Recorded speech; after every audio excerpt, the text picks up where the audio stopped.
Broncos Country, before we get into one of the wildest, most emotional roller coaster nights of the entire preseason, we need to talk about something huge happening right here on this channel. We are sitting at roughly 650 subscribers, which means we are only about 350 subscribers away from hitting 1,000. That is it. That is the whole mountain left to climb. And look, I know asking you to hit a button feels about as exciting as watching a third preseason offensive line rotation, but here is the deal. Every single like, every comment, every subscribe is what gets this channel in front of more Broncos fans who are just as obsessed as you are. So if you have never smashed that subscribe button before, tonight is the night. Let's get to 1,000 together, and let's talk about a game that had more twists than a Sean Payton press conference when he does not want to answer a question about the quarterback competition. Because here is the thing about this Green Bay Packers game. It started like a fireworks show and ended like someone stepped on the hose. The Broncos opened this thing looking like the best team in football. Bo Nix marches out onto that field at Empower Field at Mile High for his preseason debut, and Broncos Country, the man looked like he never left.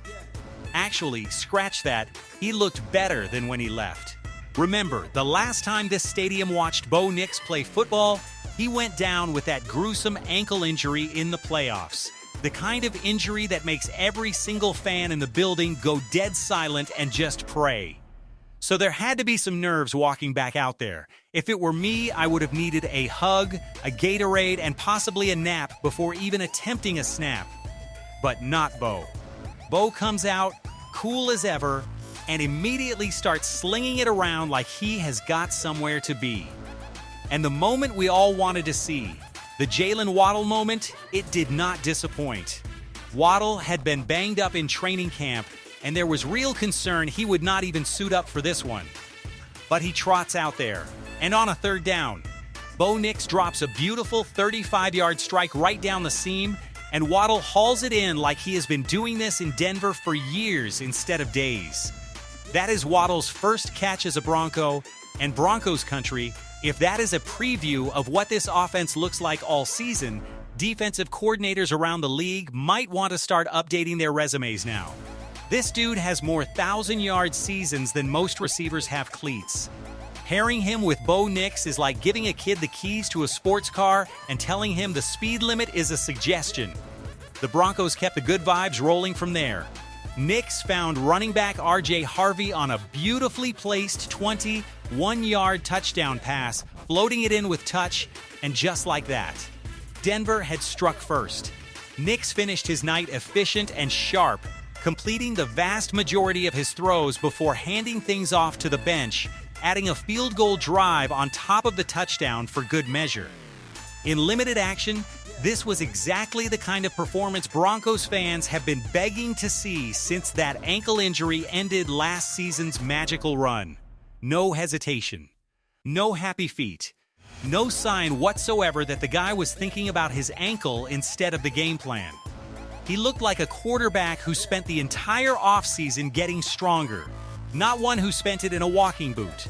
Now here is where the night took a turn, and honestly, Broncos Country, buckle up, because this next part is going to feel like watching your favorite movie and then somebody switches the channel to a documentary about accounting. Green Bay answered right back and actually tied the score early, and once the starters on both sides gave way to the depth pieces, things got rocky fast for Denver. The backups struggled to find any rhythm, Green Bay's reserves started making plays, and by halftime the Packers had built a real cushion. It is preseason, so obviously the results do not count for anything in the standings, but watching the defense get carved up by a backup quarterback is never a fun way to spend a Friday night. Kind of like watching your fantasy team lose to the one guy in your league who set his lineup once in August and then forgot his password. By the final whistle, Green Bay had pulled away and handed Denver its first preseason loss in 3 years under head coach Sean Payton, snapping what had been a pretty remarkable win streak in games that, again, do not matter for the standings, but absolutely matter for bragging rights in your group chat. And look, nobody is thrilled about a loss, even a meaningless one. But if you are looking for the actual signal in all that noise, it is this. The starters, the guys who will actually be taking the field in Week 1, looked outstanding. The backups struggling against another team's backups is about as concerning as losing a game of pickup basketball to your neighbor's 12-year-old. It stings your ego for a minute. Then you remember, it genuinely does not matter. Let's talk about the other big storyline of the night, because it is not all sunshine and Waddle highlights. Cornerback Riley Moss went down with what appeared to be a rib injury and did not return to the game. Now, I am not going to sugarcoat it. Rib injuries for defensive backs are no joke. They can range anywhere from a few weeks of soreness to a much longer absence depending on severity. And until the team gives a real update, Broncos Country is right to have some nerves about it. But here is the silver lining, and it is a genuinely good one. Rookie Jaylen Waddle stepped into that role and did not get picked on. Not once. He looked comfortable, composed, and like a guy who belongs on this roster instead of a guy who got thrown into the fire and started smoking. Vance Joseph and the coaching staff have been saying all camp that this secondary is deeper than it has been in years, and this was the first real live fire test of that depth. So far, so good. We also need to talk about the quarterback room drama, because Sean Payton loves nothing more than making Broncos fans sweat over a depth chart. Jarrett Stidham did not have his best night, throwing an interception that a Green Bay defender turned into a real threat, and generally struggling to generate any rhythm once he took over behind center. Meanwhile, Sam Ehlinger continues to lurk in the shadows like the understudy who genuinely believes he deserves the lead role in the school play. Broncos Country remembers exactly what happened last season when Bo Nix went down and the offense had to lean on its backups, and nobody wants a repeat of that horror movie. If the coaching staff decides they only want to keep 2 quarterbacks on the active roster instead of 3, expect this battle between Stidham and Ehlinger to get a whole lot more interesting over the next couple of weeks. Speaking of decisions, let's talk money for a second, because this roster is about to get squeezed. Denver has a stack of key contributors heading toward contract situations that need resolving. Names like Riley Moss, Marvin Mims, Brandon Jones, and Jaquan McMillian all sitting in that conversation. If the front office decides to move on from certain roster spots to clear cap space, some of that money could realistically get funneled toward locking up the players who have actually earned it on the field this preseason. It is the classic NFL shuffle, paying the guys who show up when it counts, and it looks like General Manager George Patone is going to have some real decisions to make before the roster gets trimmed down. Now let's zoom out, because there is a little bit of history sprinkled into this rivalry that makes the whole night sting just a touch more. The Broncos have genuinely owned the Packers over the past several years, going back to a win even during a rough 2-5 Denver stretch, all the way through a lopsided win last season that Green Bay clearly has not forgotten about. There was also a joint training camp practice last year where Denver reportedly got the better of Green Bay pretty convincingly. And it sounds like Green Bay's coaching staff used that bruised ego as fuel heading into this one. Nothing gets a team fired up in preseason quite like an old grudge, and honestly, credit to Green Bay because they clearly circled this one on the calendar. It is the football equivalent of losing a video game to your little cousin and then challenging him to a rematch a year later just to prove a point.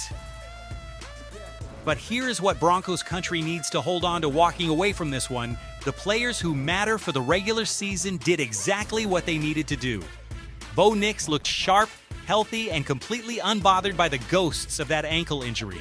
Jaylen Waddle looked every bit like the game-changing weapon this offense has been missing since the days of a healthy. Dynamic slot receiver tearing up the middle of the field, Ridge Harvey flashed real juice out of the backfield. Pat Surtain continues to look like one of the most dominant defenders in the entire league, regardless of whether the scoreboard says preseason or not. And the young depth pieces, especially in that secondary, showed this roster has actual layers to it now, instead of just 1 or 2 stars propping everything up.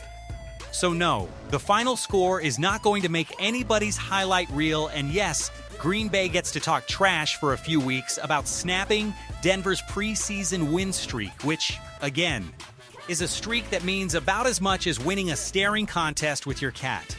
But if you strip away the noise and just look at what actually projects to the regular season, Broncos Country has every reason to be fired up.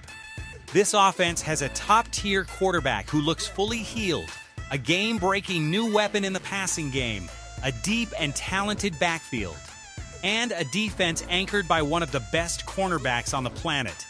That is a foundation, and foundations do not crumble because the third-string offensive line had a rough second half against another team's backups.